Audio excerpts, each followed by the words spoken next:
What began as a quiet courtroom proceeding quickly turned into a public reckoning. Karoline Leavitt took on a powerful judge, forcing the entire system to take a hard look in the mirror. It all started with a single sentence that sent shockwaves through New Hampshire's conservative base. Case dismissed. Lack of standing.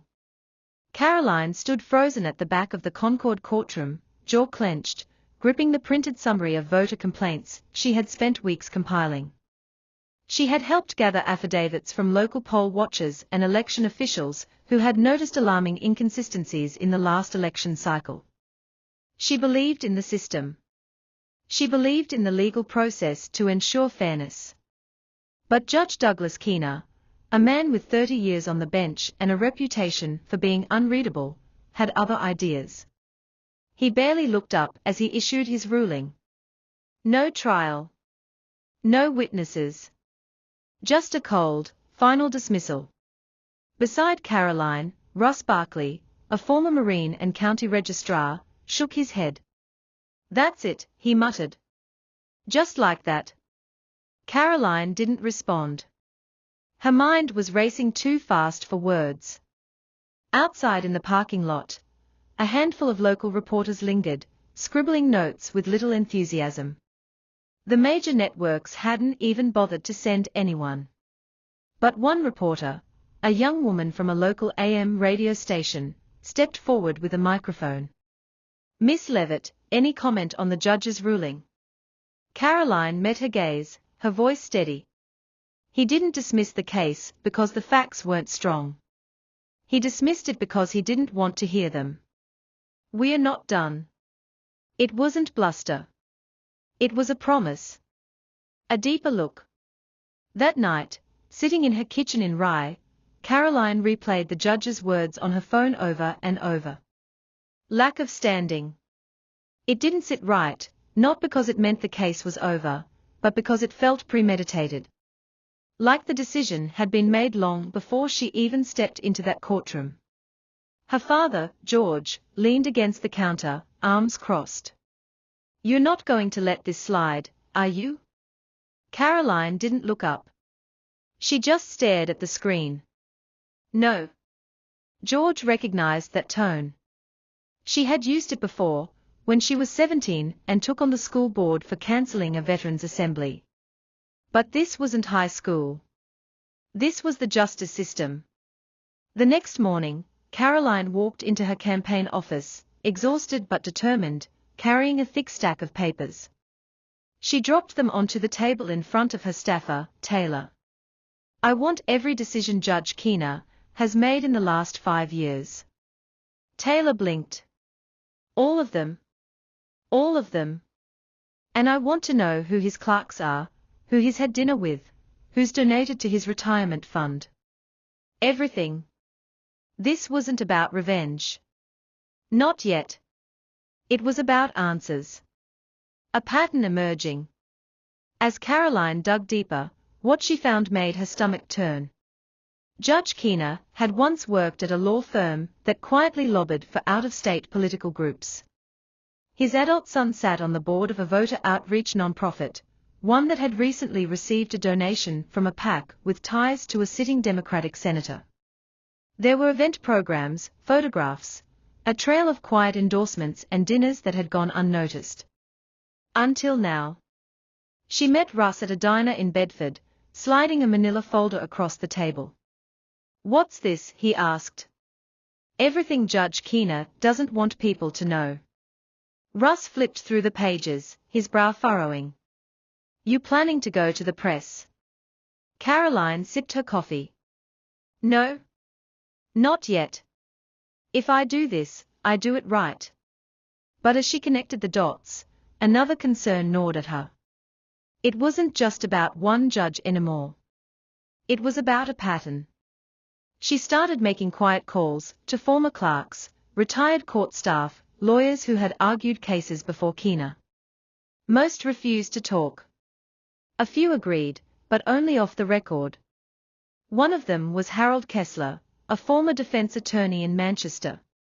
They met at a rundown pizza place off I-93, the kind with cracked vinyl booths and a jukebox that hadn't worked in years. You really want to go after Keener? Harold asked, his voice low, scanning the room. I want to know if he's been fair, Karoline replied. Harold leaned back, sipping his soda. He's careful.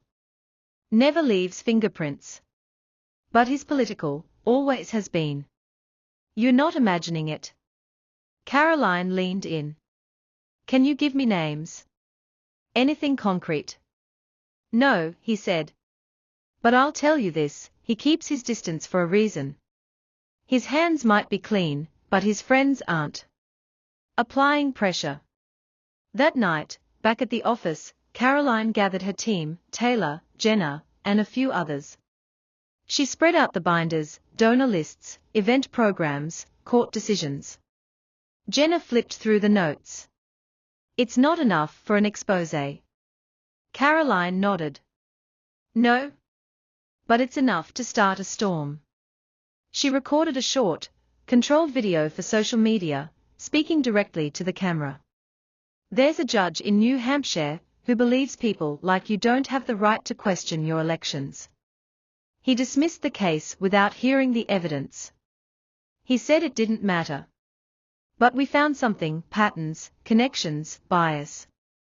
And now, we are going to shine a light on all of it. She didn't name him. Not yet. But within hours, her inbox was flooded. Supporters. Skeptics. Journalists. Some wanted to help. Others demanded proof. She was ready for both. Then, something unexpected happened. An email. No last name. No introduction. Just, I used to work in the state courthouse. I saw things. I'll talk. The tip that changed everything. Karoline met Dana, a wiry woman in her 50s with tired eyes and a nervous energy, in a church parking lot outside Laconia. He met with lobbyists, Dana said. Not in chambers. Outside. Quiet places. Coffee shops in Portsmouth. Always with the same guy, Tommy Belt. Karoline's pen froze. She had seen that name before. Dana nodded. And one other person. A woman. Blonde. Works for a firm in Boston. Can you prove any of this? Dana hesitated, then reached into her coat pocket and handed Karoline a folded receipt. He never knew I saw it. But I was there. This was the night before a major ruling. Karoline unfolded the receipt. The date was 2 days before Keener had ruled against a major election audit bill. Her breath caught. Why are you giving this to me now? She asked. Dana's voice wavered. Because someone needs to care. I thought it would get better. It didn't. Karoline knew this wasn't just about shady dinners. This was about forcing the country to pay attention. She left that parking lot with a folded receipt and a fire in her chest. Dana hadn't given her everything. But she had given her what she needed most. A thread to pull. What started as a quiet courtroom ruling quickly spiraled into a public reckoning. Karoline Leavitt took on a powerful judge, and in doing so, forced an entire system to confront its own reflection. It all began with a single phrase that sent shockwaves through New Hampshire's conservative base. Case dismissed. Lack of standing. At first, it seemed like the end of the road. But as Karoline dug deeper, she uncovered something far more troubling than a simple dismissal. The connector. Tommy Belt wasn't just any donor. He was a connector, a man who arranged private dinners between judges, attorneys, and political operatives who never got their hands dirty, but always seemed to walk away with favorable rulings. Karoline's first call was to Anthony Becker, a former state senator, who had been run out of politics after exposing campaign finance violations. Now, he lived off the grid near Nashua, wary of reporters and politicians alike. I know who Tommy is, Anthony said. But you won't find him in headlines. He works in the shadows, throws big checks at low-profile names and expects loyalty. Quiet loyalty. Karoline pressed further. Would Keener have known what he was walking into by meeting with him? Anthony didn't hesitate. Of course. You don't have lunch with Tommy by accident. If Keener met him, it's because they were both in on something.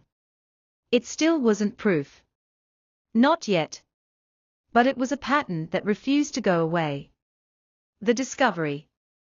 Karoline's office slowly transformed into a web of connections.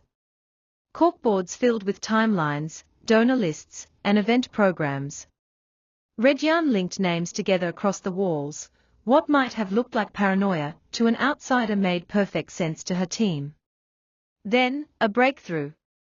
Jenna, one of her aides, unearthed a PDF buried in an old campaign finance archive, an RSVP list from a private dinner 3 years ago at the Blackbrook Inn in Keene. Hosted by a low-key think tank, with no press coverage. Listed attendees: Tommy Velt, Madeline Rowan, a Boston-based election consultant, and Judge Douglas Keener. Karoline stared at the file, her pulse quickening. He was there, she whispered. They were all there. They searched for photos from the event. Nothing. No tweets, no tagged images, it had been scrubbed clean.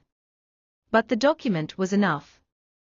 She contacted a journalist she trusted, Daniel Reed from the National Report. He had been skeptical of her before but respected her persistence.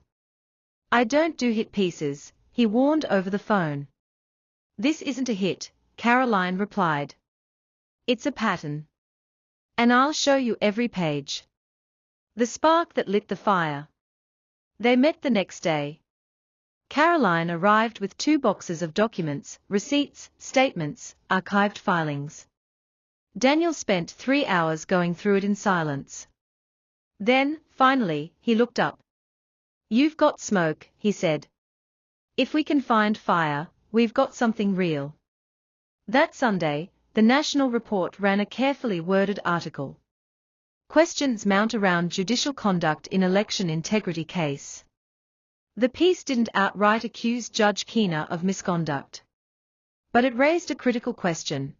Why was a sitting judge dining privately with political consultants shortly before ruling on cases directly tied to their agendas?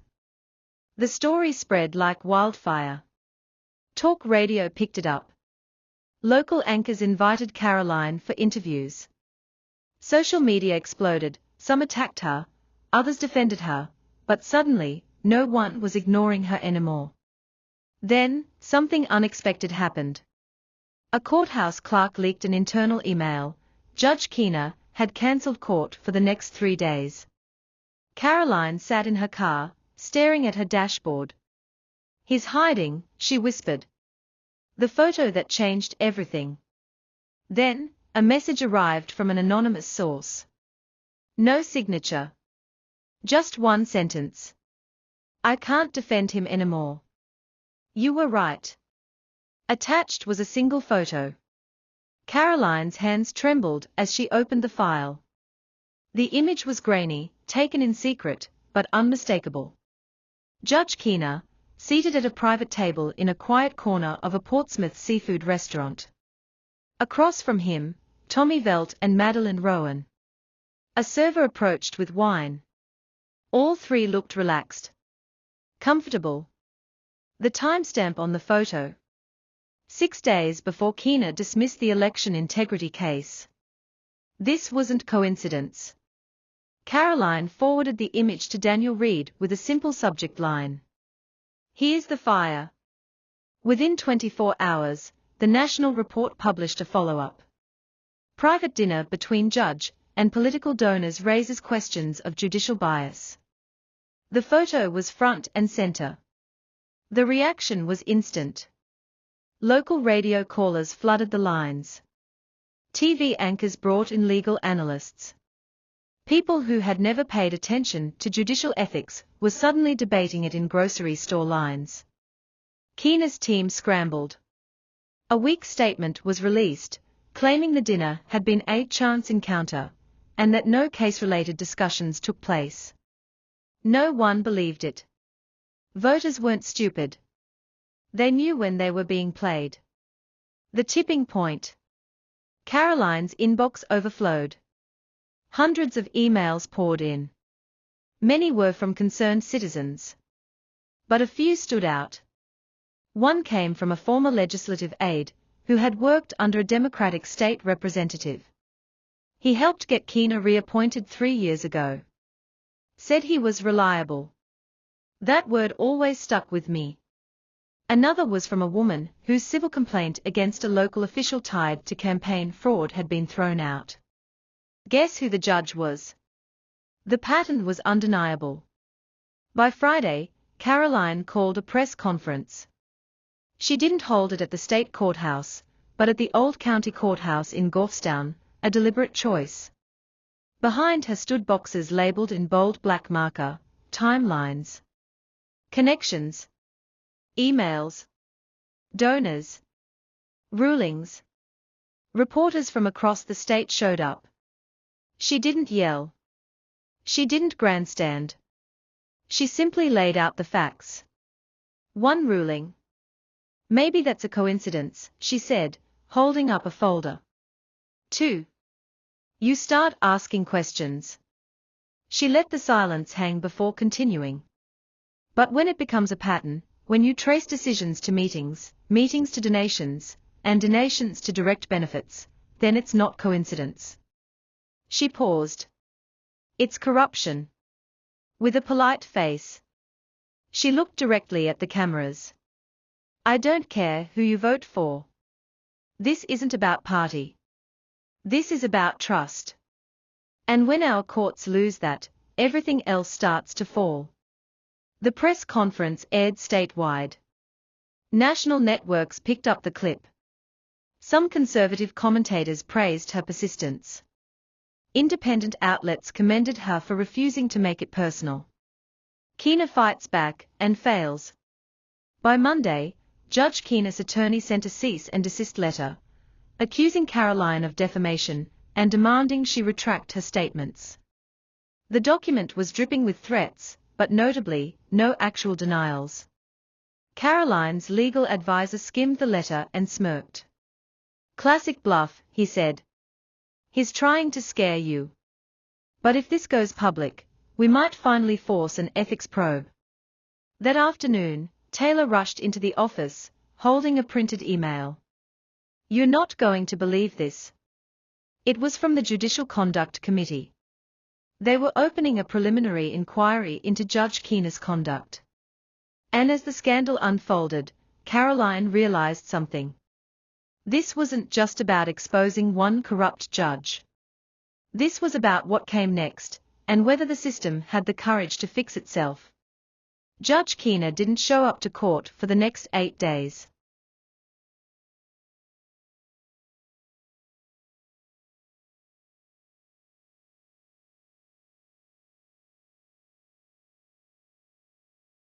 The fallout was swift and impossible to ignore. Judge Keener's docket was quietly reassigned. His chambers, once bustling with clerks and attorneys, sat dark behind closed blinds. No official explanation was given, but courthouse whispers traveled fast. Clerks spoke in hushed tones. Attorneys began requesting alternate judges, citing potential conflicts of interest. The silence surrounding Keener wasn't out of respect, it was tension, the kind that settled into the marble walls and lingered in every hallway. Meanwhile, Karoline was everywhere. Fox, Newsmax, even skeptical centrist outlets. They all brought her on for interviews. Her tone never changed, measured, direct.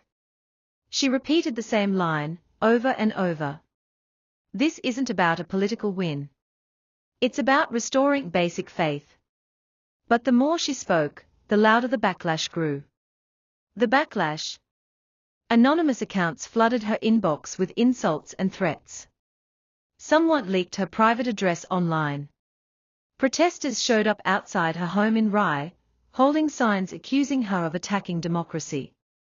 Her father didn't flinch.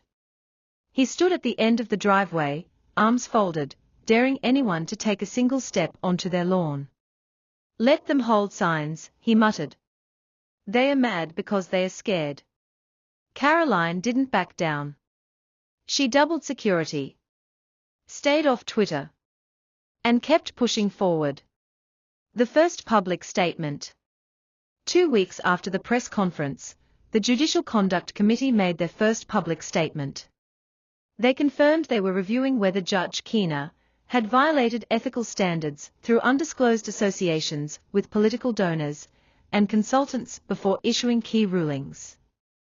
They filed a motion to dismiss the ethics investigation, arguing it was unfairly prejudiced by public scrutiny and politically motivated. It was a desperate play. And it didn't work. The committee denied the request and moved to the next phase. Formal review. That meant testimony. Witnesses. Documents. Dana, the former courthouse worker, who had risked everything to meet with Karoline, agreed to testify. So did 2 others who had come forward after the press conference. The net was tightening. The call from Washington. Then came the call. A staffer from the House Oversight Subcommittee reached out. They were assembling a panel to review judicial bias at the state level.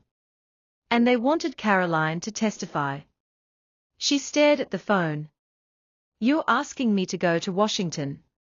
"Yes," the voice said. "You lit a fire. Now we want to hear how you did it." The testimony. The Capitol felt colder than she expected. Karoline walked down the corridor outside the hearing room, dressed in a dark navy blazer and low heels, her notes folded neatly in her hand. No press. No entourage. Just her. Inside, the room was already half full. Congressional aides shuffled through folders. A few representatives sat quietly behind a long, elevated bench, reviewing briefing packets. At the center, the chair of the subcommittee, Congressman Roland Mays of Texas, looked up and gave a slight nod. "Miss Leavitt," he said, "please begin with your statement." Karoline adjusted the microphone. She didn't hesitate. "I didn't come here to talk about a man. I came to talk about a system. It wasn't rehearsed. It was just real." She laid out the timeline. The dinner. The connections. The donor circles. The cases that quietly vanished before ever reaching scrutiny. She didn't shout. Didn't posture. She just told the story. Because it was the story. Then, she paused. Asterisk, I know some people think this is just politics. That we are playing team sports. But if we can't trust our judges, we can't trust anything.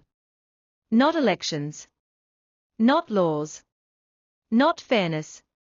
And that trust doesn't get destroyed all at once.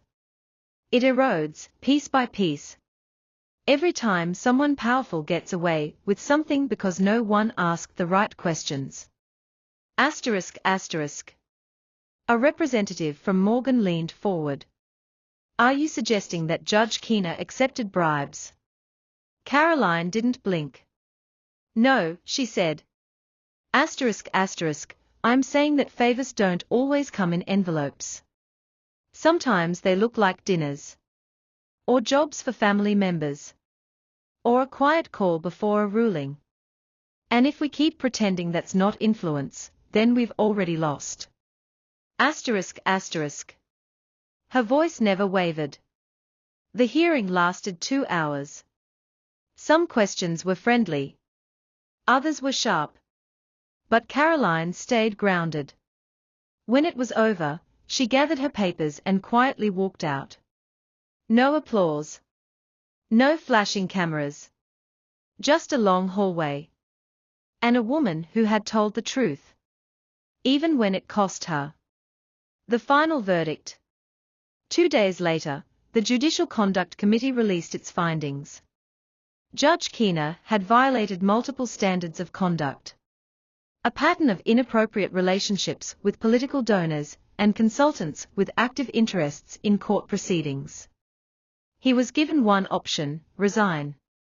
He took it. The media ran with it. Some praised Karoline. Others mocked her, accused her of being power-hungry. But the facts stood on their own. And in Concord, the headlines faded within a week. People moved on. But something had shifted, quietly. Permanently. The next fight. Karoline didn't return to the courtroom. She didn't need to. Instead, she went back to Rye. Back to her kitchen table. She opened her laptop and started drafting new legislation, the Transparent Bench Act. A bill requiring all judges in the state to disclose meetings with lobbyists and political consultants. No exceptions. A few weeks later, at a town hall in Dover, someone asked her, "Do you think it made a difference?" Karoline smiled. I know it did. Because next time someone tries to make a decision in the dark, they'll think twice. What began with a dismissal ended with accountability. And for anyone who still thought silence kept the peace, they were wrong.